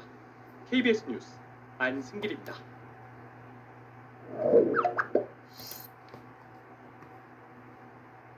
무더위로 인한 전기 사용량이 늘면서 곳곳에서 정전 사고가 잇따르고 있습니다. 오래된 아파트일수록 정전에 취약할 수밖에 없는데요. 아파트에 정전이 발생했을 때 복구가 쉽지 않다고 합니다. 안승길 기자입니다. 전주의 한 아파트. 불빛 한 점 없이 단지가 온통 캄캄합니다. 저녁 8시 30분쯤 아파트 400여 세대가 모두 정전됐습니다. 무더위 속에 전기마저 끊기면서 주민들은 큰 불편을 겪어야 했습니다. 천둥 번개 치는가 무엇이 터졌는가 했어요. 그랬더니 막 펑 하면서 그게 막 터져는 정전이 싹 된 거예요. 너무 놀랐어요. 주민들이 안 자고 다 나왔죠. 그 시간에 덥고 하니까. 원인은 아파트로 들어오는 전기의 관문에 해당하는 변성기와 변압기 한 대가 고장났기 때문. 긴급 복구를 통해 4시간여 만에 전기 공급은 재개됐지만 불안은 여전합니다. 이전에도 좀 이렇게 비슷한 일이 있었죠. 네, 그때 한번 준게 있었어요. 아파트가 정전되면 복구 작업은 한전이 아닌 관리사무소와 계약한 민간 업체의 몫입니다. 내부 설비 등이 주민들의 자산이다 보니 직접 관리하게 돼 있기 때문인데 대응이 쉽지 않습니다. 그 안에 있는 변압기까지를 관리를 해주는 제도가 되어야 주민들한테도 이익도 되고 전기요금 웬만큼에 대한 혜택도 보고. 지은 지 26년 된 이 단지처럼 노후화가 진행될수록 정전 위험도 커지는 게 현실. 25년이 넘은 노후 아파트의 정전 발생률은 15년 미만인 곳보다 9.5배 높습니다. 설비는 낡고 설계 용량은 과거 기준에 맞춰진 반면 폭염 속 전기 사용량이 급증하면서 정전으로 이어지는 겁니다. 전북에서 지어진 지 15년 넘은 아파트 가운데 세대당 공급 용량이 3kW 이하여서 개선이 필요한 단지는 370여 곳. 결국 설비를 새 것으로 교체해야 하는데 주민들이 비용 부담을 느껴 미루는 경우도 많습니다.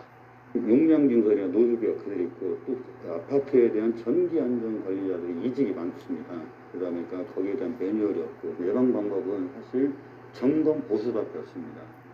준공 15년이 넘으면 한전과 정부가 변압기 교체 비용의 80%를 지원하는 만큼 제도를 활용하는 것도 필요해 보입니다. KBS 뉴스 안승길입니다.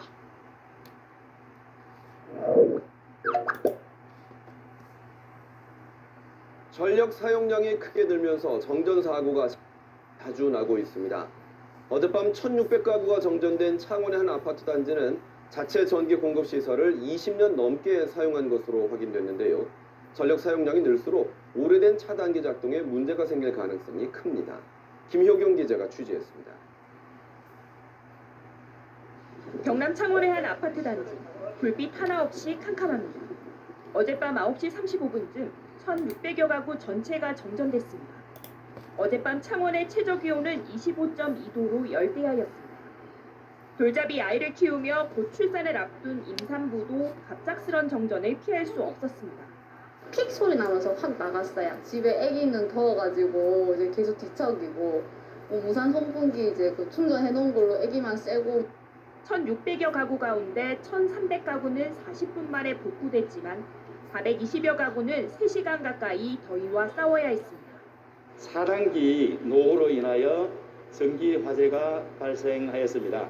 단지 전체 정전 사고가 발생하였습니다. 오늘 아침 6시 20분쯤 광주광역시 북구의 한 아파트 단지도 정전 4시간여 만에 복구되면서 15개도 1,500여 가구가 불편을 겪었습니다. 더워서 못 자겠다고 연락이 와가지고 무슨 소리인가 싶었더니 전기가 나가고 안 되는데 아무것도 할 수가 없어요. 전기가 없으니까 냉장고도 지금 몇 시간째 지금 계속 지금 꺼져 있는 상태잖아요. 두 아파트 모두 정전 원인은 자체 전기 공급 시설의 차단기와 계량기 탓입니다. 이들 아파트는 각각 1992년과 1997년 건축 당시 설치한 전기 공급 설비를 아직까지 사용하고 있던 것으로 확인됐습니다. 노후한 상태에서 계속 사용하게 되면 특히 여름철에 전력 사용량이 증가할 때 그 열이 발생될 수가 있고요. 그 열이 발생된다 그러면 전체 정전으로 이루어질 수가 있고요.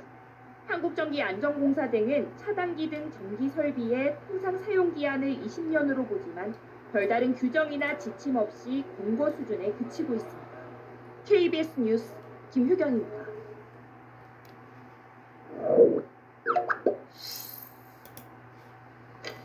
왜 이렇게 피곤하지? 진짜 너무 피곤하네. 너무 피곤해. 3시엔 찐 힘드니까 하루 두 알 100% 홍삼의 힘으로 스마일의 3PM 찐생 홍삼. 철로 건널목에 시내버스가 갑자기 멈춰서 열차와 부딪히는 사고가 났습니다. 사고 직전에 승객들이 거의 내려서 크게 다친 사람은 없었습니다. 하지만 큰 사고로 이어질 뻔했습니다. 하예빈 기자입니다. 승객들이 창문 밖으로 급히 뛰어내립니다. 곧바로 건널목으로 들어오던 열차가 버스와 부딪히고 놀란 시민들이 소리를 지릅니다. 사고가 난 건 어젯밤 10시 50분쯤입니다. 경의선 열차와 버스 추돌 사고가 있었던 건널목입니다. 당시 버스는 시동이 꺼진 채 이곳 하행선 철로에 서 있었습니다. 상행선 철로와 한 뼘 너덜어지지 않은 곳이었는데요. 이때 이곳으로 진입하던 열차가 미처 보지 못하고 부딪힌 겁니다. 버스를 운전을 하다가 빼려다가 못 빼가지고 찰나 사고가 난 거예요. 근데 서라고 그 해가지고 그래도 브레이크 밟아가지고. 다행히 사고 직전 승객 대부분이 대피했지만 버스에서 미처 나오지 못한 일부 시민과 운전기사 등 5명이 가벼운 부상을 입었습니다. 운전자는 입사를 앞두고 교육을 받던 수습기사였습니다. 버스회사는 운전이 익숙지 않아 사고가 난 걸로 보고 있습니다. 운전기사가 이제 기아를 이제 제 속도에 제 기아를 못 넣으니까 그런 상태에서 딴딴딴딴 울리니까 이제 다시 시동을 걸으려고 했는데 그때 열차가 친 거죠. 경찰은 조만간 운전자를 소환하고 버스회사에서 블랙박스 영상도 받을 예정입니다. JTBC 하혜빈입니다. 경기도 고양시의 철길 건널목을 지나던 마을버스의 시동이 갑자기 꺼지면서 달려오던 열차와 부딪혔습니다. 버스 승객들이 늦지 않게 창문으로 뛰어내리면서 다행히 큰 인명피해는 없었습니다. 황희준 기자입니다.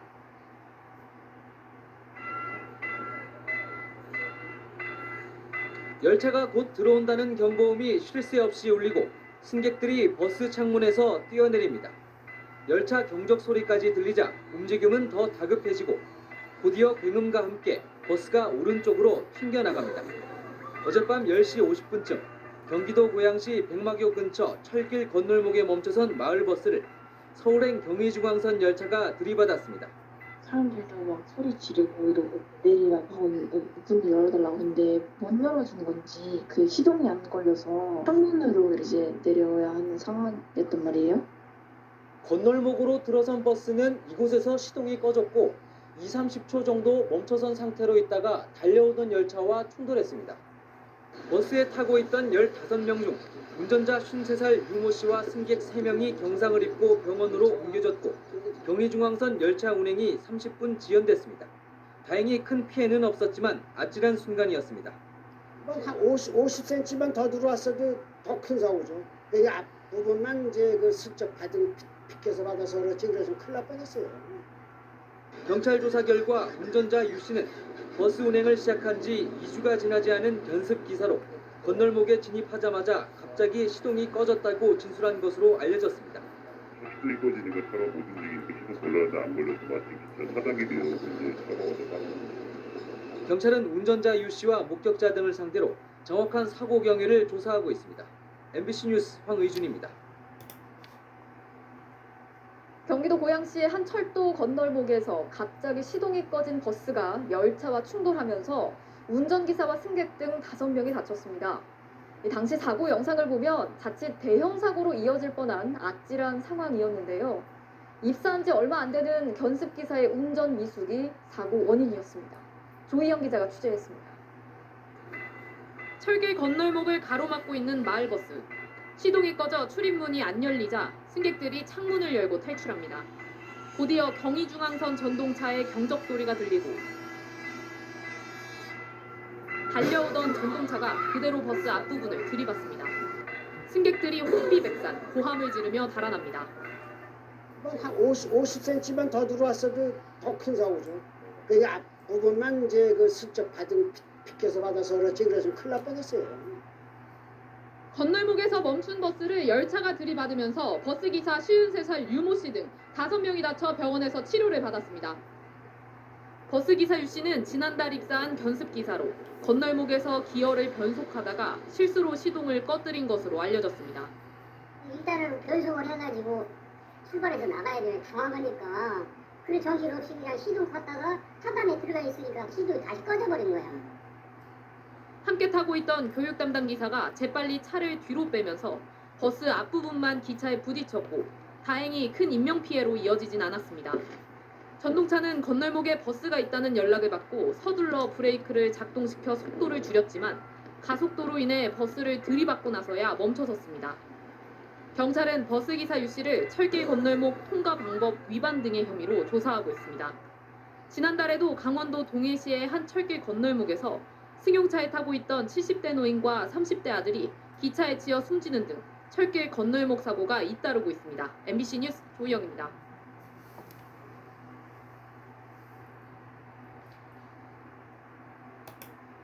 지금까지 칸타타는 맛으로, 향으로, 습관으로 마셨지. 이제 칸타타를 즐겨야 할 또 하나의 이유가 생겼어.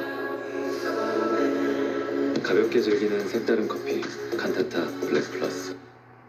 어젯밤 경의중앙선 백마역 인근에서 마을버스가 철길 건널목을 지나던 중 멈춰섰습니다. 열차를 세우면 되지 싶지만 그럴 수가 없었습니다. 놀란 승객들은 창문으로 뛰어내리고 열차는 그대로 와서 부딪혀버렸습니다. 먼저 노태영 기자가 보도합니다. 열차가 진입한다는 경고음이 울리는 가운데 선로에 마을버스 한 대가 멈춰서 있습니다. 놀란 승객들은 창문으로 뛰어내리고 열차는 그대로 차량 앞부분을 들이받습니다. 어젯밤 10시 50분쯤 경기도 고양시 경의중앙선 백마역 근처 철길 건널목에서 멈춰선 마을버스가 전동차와 추돌했습니다. 건널목에 진입한 마을버스 시동이 꺼지면서 철로 위에 그대로 멈춰섰고 서울 방면으로 가던 경의중앙선 내량 전동차가 버스의 왼쪽 앞부분을 들이받은 겁니다.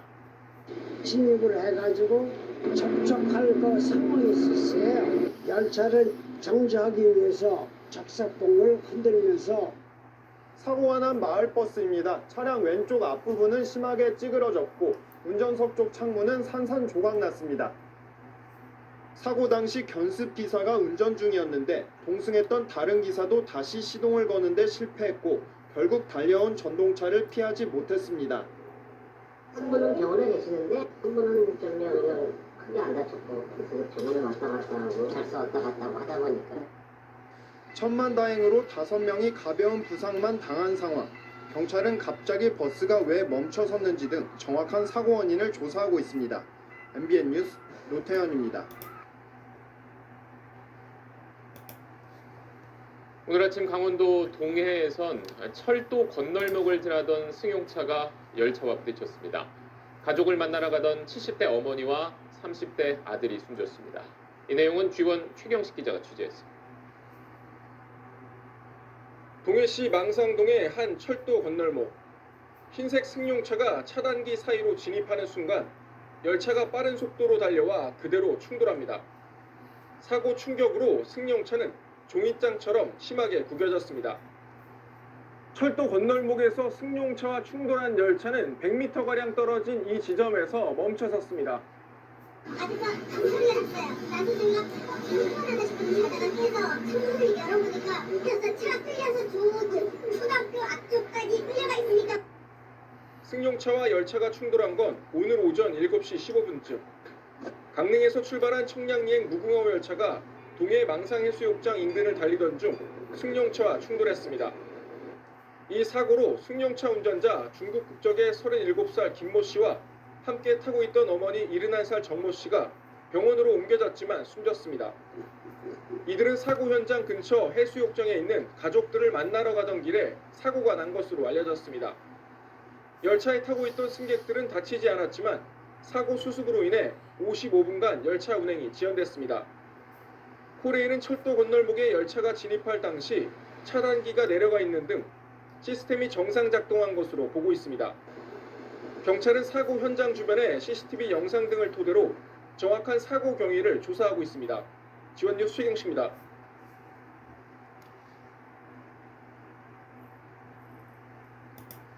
예, 다음 뉴스입니다. 울산의 한 철도 건널목에서 무궁화 열차가 승합차를 들이받았습니다. 승합차가 무리하게 앞차를 따라가다가 건널목 위에서 멈춰선 게 사고의 원인이었습니다. UBC 이준흠 기자가 현장 취재했습니다.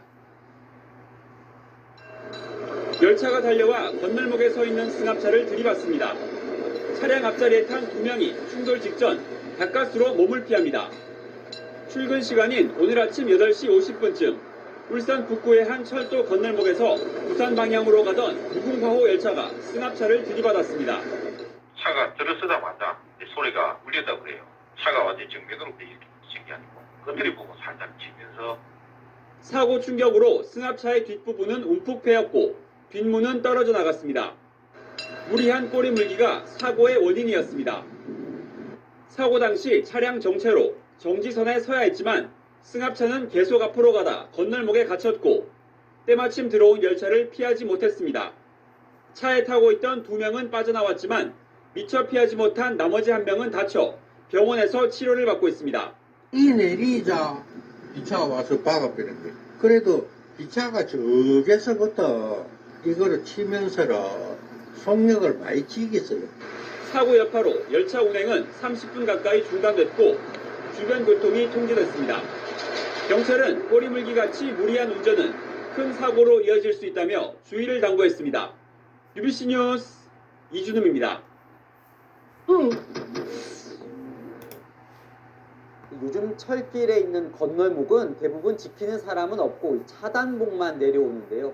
그러다 보니 종종 사고가 납니다. 그런데 대부분의 이 무인 건널목에 CCTV가 없다는 사실 알고 계셨습니까? 달아야 한다는 규정조차 없다는데요. 우현기 기자가 보도합니다. 차단기가 내려져 있는 무인 철길 건널목에 진입하는 흰색 차량. 잠시 뒤 열차와 부딪혀 수십 미터 넘게 끌려갑니다. 이 사고로 차에 타고 있던 3살 아이가 숨지고 운전자 40대 여성이 크게 다쳤습니다. 최근 5년간 철도 건널목 사고 가운데 76%가 관리원이 없는 무인 철길 건널목에서 발생했습니다. 하지만 사고 장면을 비추는 CCTV는 턱없이 부족한 실정입니다. 경의선 철도가 지나는 건널목입니다. 관리원은 없고 이렇게 주의하라는 표지판 정도만 붙어 있는데요. 철길 건널목을 비추는 CCTV도 보시다시피 찾아볼 수가 없습니다. 전국 무인 철길 건널목 667곳 가운데 CCTV가 설치된 곳은 46곳에 불과했습니다. 지난 2월 경북 영천시에서는 열차와 부딪힌 트럭에 탄 70대 노부부가 숨졌는데 현장 CCTV 영상이 없고 사고 열차에 장착된 영상장치까지 고장나 사고 경위 파악에 어려움을 겪었습니다. 너무 답답하죠. 저희는 참 꼭 확인을 해보고 싶습니다만 이게 이제 자료가 없으니까 뭐 저희 같은 사람들이 조사할 수 있는 권한도 없잖아요. 현재 철도안전법상 열차 내부나 승하차 장소에는 CCTV를 설치해야 하지만 철길 건널목에 대한 규정은 없습니다. 관리자가 상주하지 않는 무인 철길 건널목에는 반드시 CCTV를 설치할 수 있도록 제도를 정비해야 되고요. 신속하게 설치율을 높여야 할 것입니다. 코레일은 철길 건널목을 포함한 CCTV 설치 확대 방안을 국토교통부와 협의하겠다고 밝혔습니다. 채널A 뉴스 우현기입니다.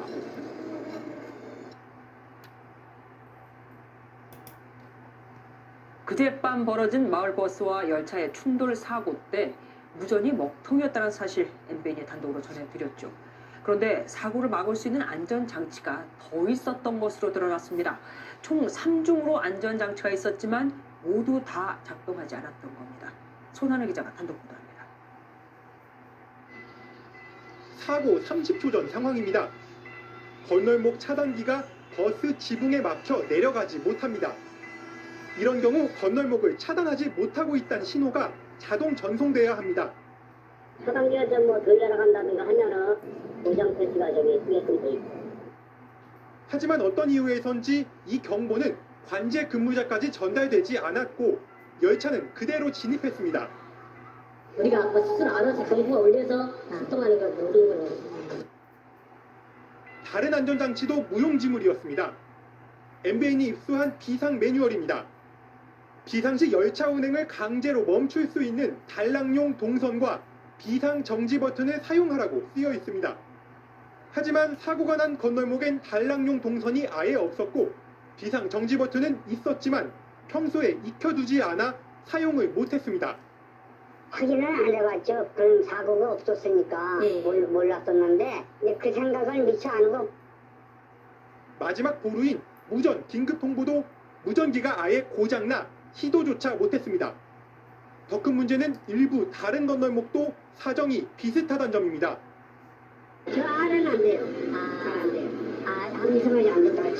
소리 나고. 심지어 근무 중 술을 마시고 건널목을 통제하는 모습까지 포착됩니다. 뭐 술을 먹고 말이야. 차 많이 다니지, 열차 많이 다니지. 저런 식으로 그립쳤다가 큰일 나. 건널목 경보 장치 설치가 굉장히 필요하다고 안전시설에 대한 예산 확보를 하고 개량하는 게 굉장히 중요한. 천여 곳에 이르는 전국의 철도 건널목. 오늘도 시민들은 안전 사각지대를 건너고 있습니다. MBN 뉴스 손하늘입니다.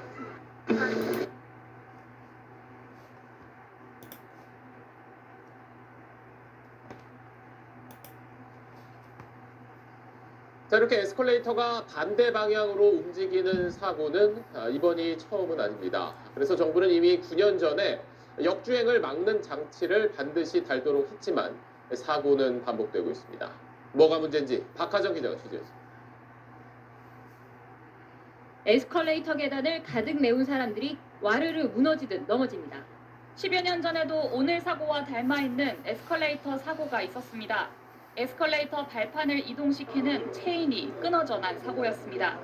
27m가 넘는 에스컬레이터가 역주행해 29명이 중경상을 입은 분당 야타벽 사고까지 터지자 정부는 지난 2014년 새로 설치하는 에스컬레이터엔 역주행 방지 장치를 달도록 의무화했습니다.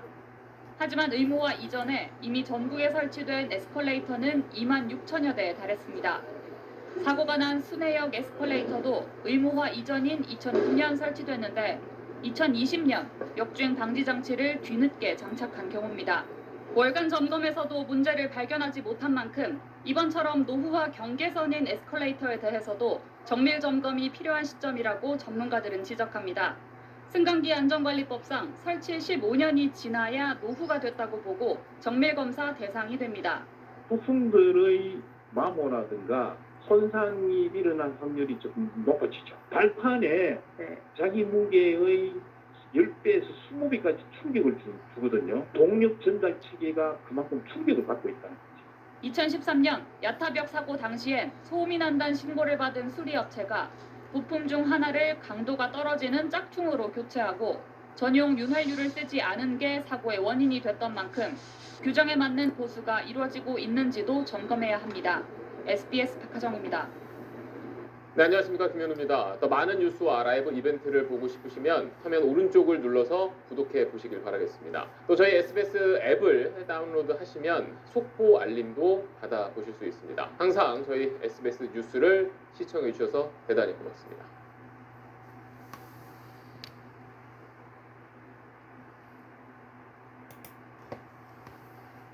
여러분 안녕하십니까. 오늘 뉴스는 출근길 사람들이 많이 놀랐던 사고 소식부터 전해드리겠습니다.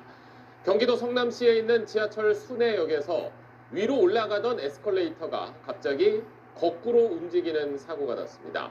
사람들이 뒤로 밀려 넘어지면서 모두 14명이 다쳤습니다. 첫 소식潘광영 기자입니다.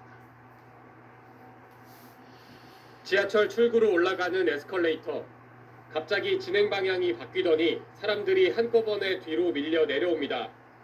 맨 아래 있던 남성이 바닥에 엎어지고 위쪽에 있던 사람들이 쏟아져 내려오며 순식간에 아수라장이 됐습니다.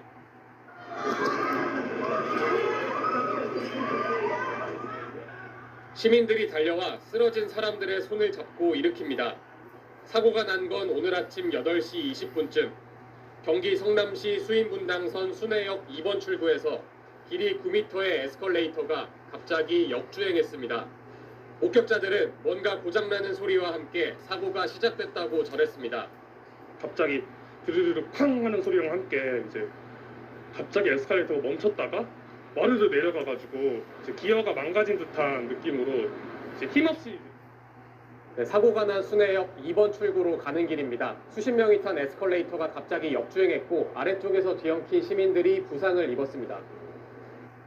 이 사고로 3명이 허리와 다리 등에 중상을 입고 입원 치료를 받는 등 모두 14명이 다쳤습니다.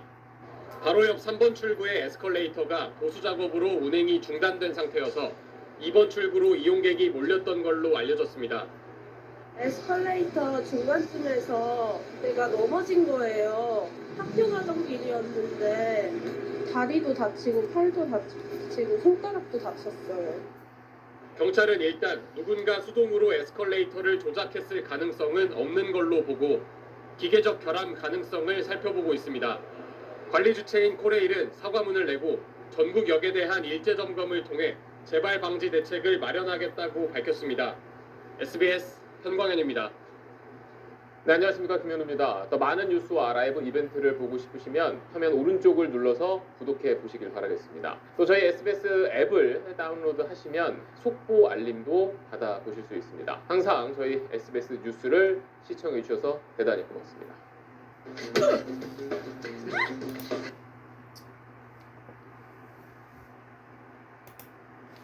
신고를 받고 출동한 119 구급대원이 아무 이유 없이 폭행당하는 일이 끊이질 않고 있습니다. 이런 일을 저지르면 더 무겁게 처벌하도록 법이 바뀌었는데도 현실은 달라지지 않고 있습니다. 그 이유를 KBC 고영민 기자가 취재했습니다. 한 남성이 신고를 받고 출동한 구급대원의 뺨을 다짜고짜 때립니다. 다른 구급대원이 말리자 주먹을 휘두르고 욕설까지 내뱉습니다.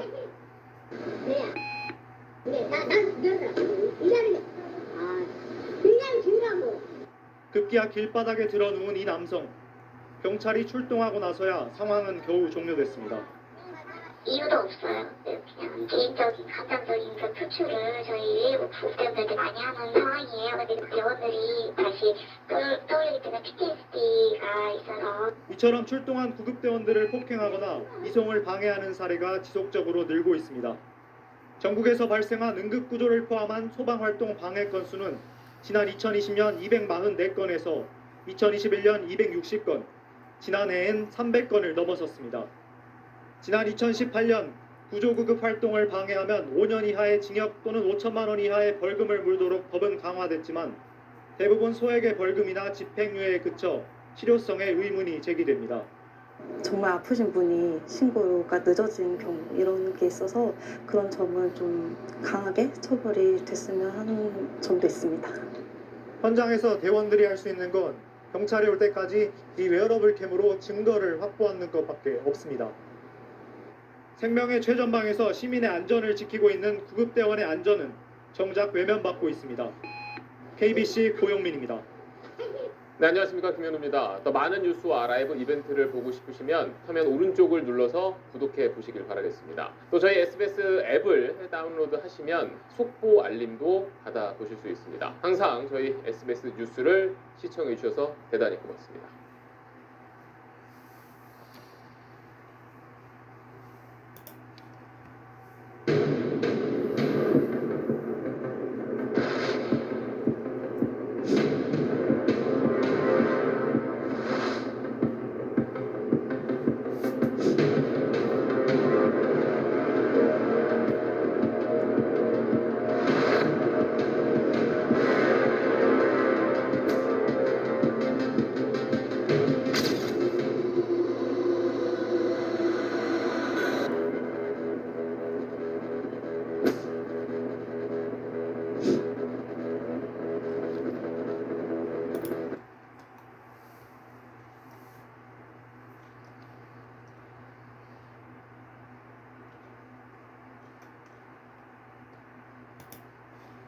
우리와 중국 사이에 갈등이 계속되고 있다는 소식 앞서 전해드렸는데 중국에서 우리 기업 주재원 7명이 이틀 동안 회사에 억류되는 일이 있었습니다. 중국 측 협력업체들이 받지 못한 돈을 달라면서 건물을 점거했기 때문입니다. 베이징 김지성 특파원이 단독 취재했습니다. 중국 텐진에 있는 국내 가전업체 유니아전자의 공장입니다. 한국인 주재원 7명이 건물 2층 회의실에 이틀간 억류됐습니다. 어제 오전 중국 측 협력업체 임직원 50여 명이 갑자기 들이닥쳐 건물을 점거하고 출입을 막았기 때문입니다. 유니아전자에 납품하고 받지 못한 돈 340억 원을 돌려달라는 이유입니다. 유니아전자는 코로나19 등으로 경영난에 빠지자 지난 2월 공장을 중국 회사에 팔았는데 인수회사마저 법정 관리를 신청하는 바람에 납품 대금을 모두 떼이게 됐다는 게 협력업체들의 주장입니다. 공장 매각 후에도 유니아전자의 주재원들은 공장 유지와 생산활동 지원을 위해 현장에 남아 근무해온 것으로 전해졌습니다. 나가지 못하고 회의실에서 계속 감금 상태에 있었고 뭐 화장실을 가더라도 애들이 따라오는 그런 분위기였습니다. 의자에서 그냥 쪼그려가지고 어떻게 보면 선장으로 이렇게 자는 거 그렇게 했습니다. 주중 한국 대사관은 영사를 현장에 급파했고 텐진시와 공안 당국을 설득한 끝에 오늘 오후 한국인 주재원들은 억류에서 풀려날 수 있었습니다.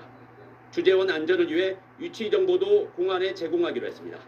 주재원들은 다행히 이번엔 풀려났지만 대금 정산 문제가 해결되지 않는 한 불미스러운 일은 언제든 재발할 수 있다고 걱정하고 있습니다. 코로나19 등으로 중국 내 우리 기업들이 어려움을 겪고 있는 데다 한중 관계까지 악화하면서 국민들의 안전을 우려하는 목소리가 커지고 있습니다. 베이징에서 SBS 김수현입니다. 네, 안녕하십니까. 김현우입니다. 더 많은 뉴스와 라이브 이벤트를 보고 싶으시면 화면 오른쪽을 눌러서 구독해 보시길 바라겠습니다. 또 저희 SBS 앱을 다운로드 하시면 속보 알림도 받아보실 수 있습니다. 항상 저희 SBS 뉴스를 시청해 주셔서 대단히 고맙습니다. 직구 형이 싹 바꿔줄게.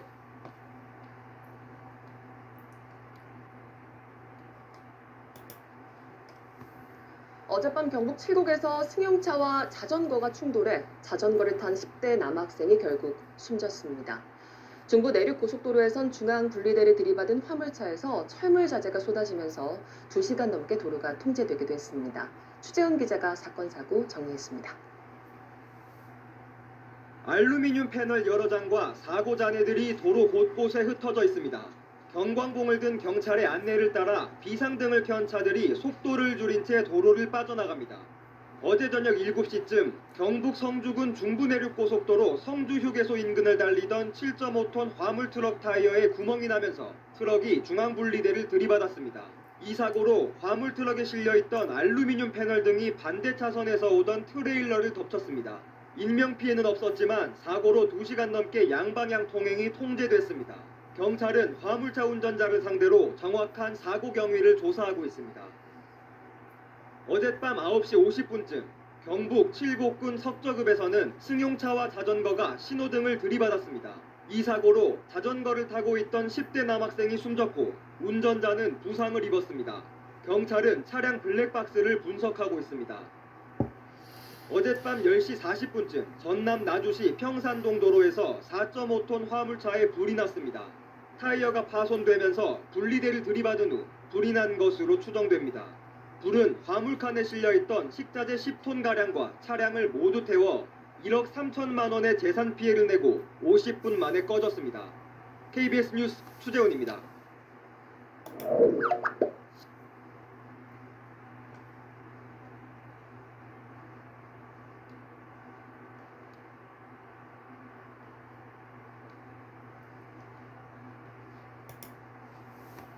대중교통 대신 자전거를 타는 사람들이 코로나 이후로 더 늘면서 그만큼 자전거 사고도 더 많아졌습니다. 주로 머리 쪽을 많이 다친다고 하는데요. 주의할 점과 함께 사고가 났을 때 어떻게 해야 하는지까지 서영지 기자가 알려드리겠습니다. 40대 A씨는 서울시 공공자전거인 따릉이를 자주 이용합니다. 예전보다는 코로나 이후로 조금 더 자주 이용하고 있어요. 집에서 가져오지 않으면은 따릉이를 계속 탈 수 있는 것도 아니고 그러니까 집에서 안 가져오긴 해요. 코로나19 확산이 잦아들지 않자 A씨처럼 대중교통 대신 자전거로 가까운 거리를 다니는 사람이 많아졌습니다. 이러자 자전거 사고도 크게 늘었습니다. 한국소비자원에 따르면 코로나19가 확산되기 시작한 지난해 1년 전보다 사고가 54% 급증했습니다. 미끄러지거나 넘어지는 사고가 대부분이었는데 머리와 얼굴을 다친 경우가 가장 많았습니다. 크게 다치지 않으려면 헬멧은 반드시 써야 합니다. 바지는 통이 넓지 않은 것이, 신발은 끈이 없는 게 좋습니다. 바지통이 넓거나 신발끈이 풀리면 바퀴나 체인에 걸릴 수 있기 때문입니다. 자전거 뒤에 어린 아이를 태울 때는 반드시 발판이 있는 전용 안장을 설치해야 합니다. 달리면서 휴대폰을 보거나 이어폰을 끼면 주의가 흐트러져 큰 사고로 이어질 수 있습니다. 공기가 제일 있어야지 펑크 같은 게 안 날 수 있거든요. 공기 체크하시고 브레이크 장력 같은 게 잘 되는가 안 되는가 확인하시고 안전 높이랑 핸들 좌우 조향 같은 거를 보시면 되겠습니다.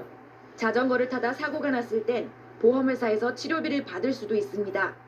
들어놓은 보험 중에 일반 상해보험, 일상생활 배상책임 보험이 있다면 치료비를 청구할 수 있습니다. 따릉이 같은 공공자전거는 지방자치단체 차원에서 단체보험에 가입해 놓은 경우가 많습니다. 서울시는 5개 보험사와 보험 계약을 했는데 따릉이를 타다 사고가 나서 다치면 치료비를 300만 원까지 받을 수 있습니다. 서울자치구 중에서도 자전거 보험을 통해 구민에게 치료비를 주는 곳이 있습니다. JTBC 서영지입니다.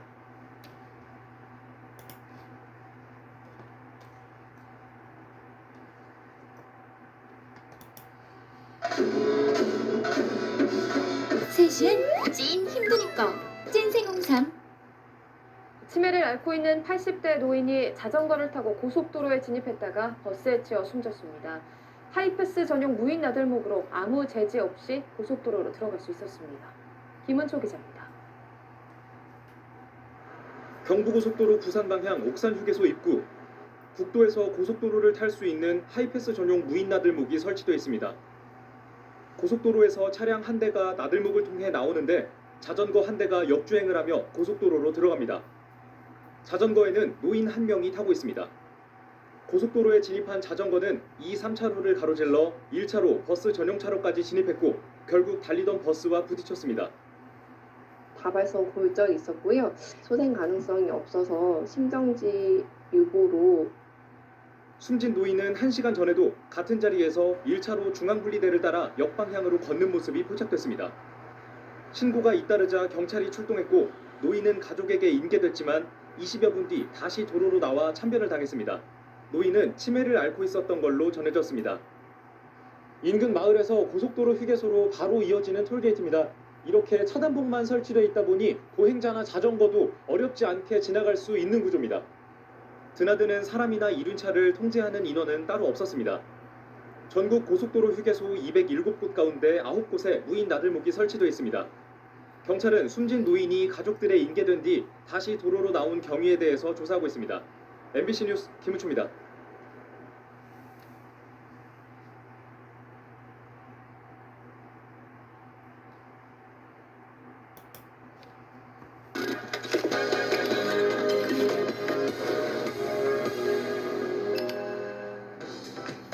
SNS를 통해 오늘 하루 관심사와 솔직한 반응을 알아보는 오클릭 시간입니다. 경적을 울렸다는 이유로 자전거 운전자에게 보복 운전을 당했다는 차량 운전자의 사연이 전해졌습니다. 오클릭 첫 번째 검색어는 도로 막고 손가락질입니다. 얼마 전 경기도 남양주 팔당리 인근 1차선 도로를 주행하던 A씨는 도로를 달리는 자전거를 발견했습니다. 이후 자전거를 추월하기 위해 짧게 경적을 울렸는데요. 뒤에 차가 있다는 사실을 알리고 추돌 없이 지나가기 위해서였다고 합니다. 하지만 경적 소리를 들은 자전거 운전자는 불현 도로 한가운데로 자전거를 몰더니 속도를 줄였고 여러 차례 뒤를 돌아보며 급기야 자전거를 세우고 욕을 하며 다가왔다는 게 A씨의 주장입니다. A씨는 여러 번도 아니고 단 한 번 빵했다며 4년 이상 이 길을 오가며 많은 자전거 동호회 분들을 봤지만 이런 경우는 처음이었다며 억울해했습니다. 또 자전거도 보복 운전에 해당하냐면서 이런 일을 경찰서에 접수할 것이라고 알렸는데요. 누리꾼들은 놀랐을 순 있지만 위협하면 안 되죠. 보복 운전에 해당한다고 봅니다. 경적에는 주의하자는 의미도 있는데 시비의 의미로 변질돼 안타깝네요 라는 반응을 보였습니다. 안녕하십니까, 편사옥입니다. 더 많은 뉴스와 라이브 이벤트를 보고 싶으시면 화면 오른쪽을 눌러서 구독해 보시기 바랍니다. 또 저희 SBS 앱을 다운로드 하시면 속보 알림도 받아보실 수 있습니다. 항상 저희 SBS 뉴스를 시청해 주셔서 대단히 고맙습니다.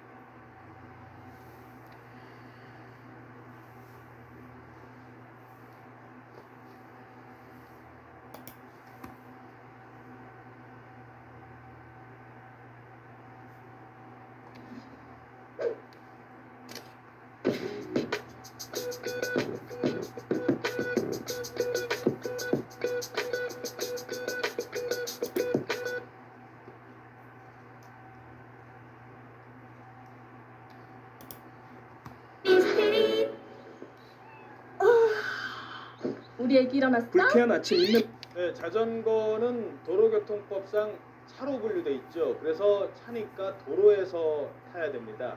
근데 자전거 도로가 부족해서 차도 또 인도로 다닐 수밖에 없죠. 이러다 보니 차와 부딪히고 또 사람과 부딪히는 아찔한 상황이 자주 발생합니다. 자전거 사고 예방법을 권호진 기자가 알아봤습니다. 지난 17일 경기도 용인 사거리에서 자전거를 타고 가던 80대 노인이 15톤 덤프트럭에 치여 온몸에 골절상을 입었습니다. 차체가 높은 트럭이 우회전하다 자전거를 보지 못해 일어난 사고입니다. 지난 16일 강원도 춘천에서도 역시 사거리에서 승용차와 자전거가 부딪혀 자전거를 타는 10대가 크게 다쳤습니다. 신호위반이 원인으로 추정됩니다. 자전거 이용 인구가 1300만 시대에 접어들면서 매년 사고가 늘고 있습니다. 자전거 교통사고는 2011년부터 5년 동안에만 5천여 건 이상 급증하는 등 연평균 9.4% 증가했습니다. 또 해마다 270에서 280여 명이 사고로 숨졌습니다. 주로 자동차에 의한 사고지만 자전거가 안전운전 의무 불이행 등으로 가해자가 되는 경우도 많습니다. 자전거 교통사고를 예방하려면 우선 자전거 도로를 이용해야 합니다. 하지만 현실적으로 태부족한 실정이어서 교통법규를 준수하는 게 중요하다고 경찰은 지적합니다. 도로 가장자리 2분의 1 지점을 운행하되 갓길이 있으면 그곳을 이용하고 명확한 수신호도 할 것을 권합니다. 도로에서 자동차에 비해 상대적으로 자전거는 약자일 수밖에 없으므로 반드시 수신호를 하며 자신이 운행하고자 하는 방향과 의도를 상대방 운전자에게 정확히 전달을 하며 운행하시는 부득이 인도에서 자전거를 탈 경우 우측으로 통행하고 야간에는 식별 가능한 안전장치 등을 갖춰야 자신과 타인을 보호할 수 있습니다. 차는 자전거를 보호해야 된다는 생각을 가져야 될 것 같고 자전거도 마찬가지로 보행자를 보호해야 된다는 생각을 가지면 좋겠습니다. YTN 근호진입니다.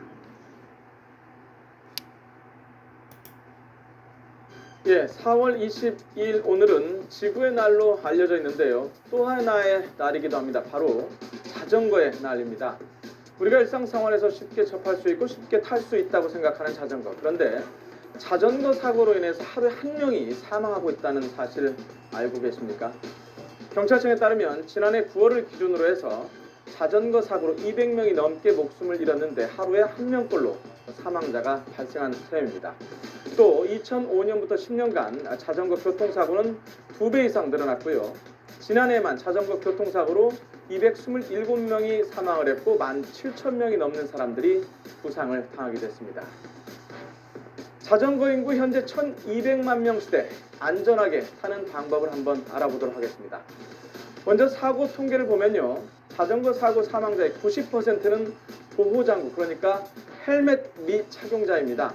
자전거 보호장구 헬멧의 착용이 얼마나 중요한지 알 수 있는 대목인데요.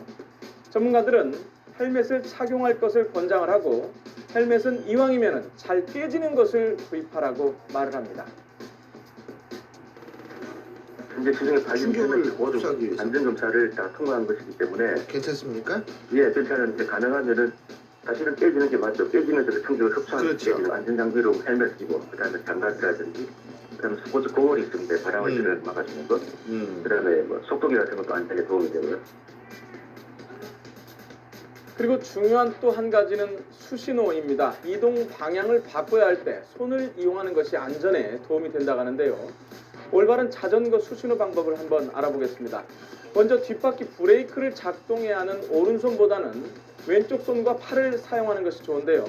좌회전을 할 때는 팔을 수평으로 펴고요. 우회전은 팔꿈치를 굽혀서 수직으로 올립니다. 정지를 할 때는 팔을 45도 밑으로 펴고 서행, 그러니까 천천히 갈 경우에는 팔을 45도 밑으로 펴서 상하로 흔들면 되겠습니다. 또 궁금한 것이 있는데요. 만약 자전거 도로가 없다면 어디에서 타는 것이 안전하고 또 자동차와 역방향으로 가는 것이 안전하다고 믿는 분들이 있는데 이것은 정말 맞는 걸까요? 자전거 도로가 없으면 그냥 차도의 갓길을 가장 가장자리를 달려야 됩니다. 자전거는 차이기 때문에 법적으로. 그렇죠. 그 옆방향으로 사시는 분들이 주로 연세 많으신 분, 어린이들인데 대해서도 예. 주로 그런 분들이 그러니까 자동차의 운전 행태를 모르기 때문에 옛날에 차가 적을 때는 옆방향으로 타는 게 앞에 오는 차가 보이니까 안전하다고 생각했는데 요즘처럼 차가 많은 차는 굉장히 위험합니다. 왜냐하면 그렇죠. 이렇게 새길에 뛰어드는 차가 옆방향에 오는 그 자전거 잘 안 보입니다. 볼 수가 없기 때문에 예. 그런 사고가 상당히 많습니다. 요즘에는 자전거 밤에 타시는 분들도 많죠. 그럴 경우에 라이트를 부착하는 것이 좋고요. 앞뒤로 켜서 내 위치가 어디에 있는지 알릴 수 있기 때문입니다. 자전거를 안전하게 타는 법 몇 가지 소개를 해드렸는데요. 가장 중요하게 생각할 것은 자전거는 도로교통법상 자동차, 차량입니다. 자전거 교통법규를 꼭 숙지하시고 안전하게 오늘도 타시기 바랍니다.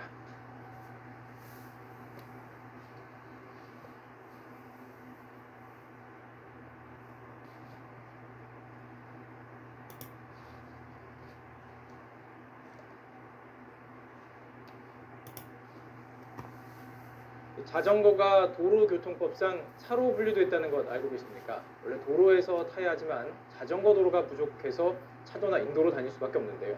이러다 보니 차량이나 사람과 부딪히는 등 아찔한 상황이 자주 발생합니다. 자전거 사고 예방법 권호진 기자가 전해드립니다. 지난 17일 경기도 용인 사거리에서 자전거를 타고 가던 80대 노인이 15톤 덤프트럭에 치여 온몸에 골절상을 입었습니다. 차체가 높은 트럭이 우회전하다 자전거를 보지 못해 일어난 사고입니다. 지난 16일 강원도 춘천에서도 역시 사거리에서 승용차와 자전거가 부딪혀 자전거를 타던 10대가 크게 다쳤습니다. 신호위반이 원인으로 추정됩니다. 자전거 이용 인구가 1300만 시대에 접어들면서 매년 사고가 늘고 있습니다. 자전거 교통사고는 2011년부터 5년 동안에만 5천여 건 이상 급증하는 등 연평균 9.4% 증가했습니다. 또 해마다 270에서 280여 명이 사고로 숨졌습니다. 주로 자동차에 의한 사고지만 자전거가 안전운전 의무 불이행 등으로 가해자가 되는 경우도 많습니다. 자전거 교통사고를 예방하려면 우선 자전거 도로를 이용해야 합니다. 하지만 현실적으로 태부족한 실정이어서 교통법규를 준수하는 게 중요하다고 경찰은 지적합니다. 도로 가장자리 2분의 1 지점을 운행하되 갓길이 있으면 그곳을 이용하고 명확한 수신호도 할 것을 권합니다. 도로에서 자동차에 비해 상대적으로 자전거는 약자일 수밖에 없으므로 반드시 수신호를 하며 자신이 운행하고자 하는 방향과 의도를 상대방 운전자에게 정확히 전달을 하며 운행하시는 부득이 인도에서 자전거를 탈 경우 우측으로 통행하고 야간에는 식별 가능한 안전장치 등을 갖춰야 자신과 타인을 보호할 수 있습니다. 차는 자전거를 보호해야 된다는 생각을 가져야 될 것 같고 자전거도 마찬가지로 보행자를 보호해야 된다는 생각을 가지면 좋겠습니다. YTN 근호진입니다.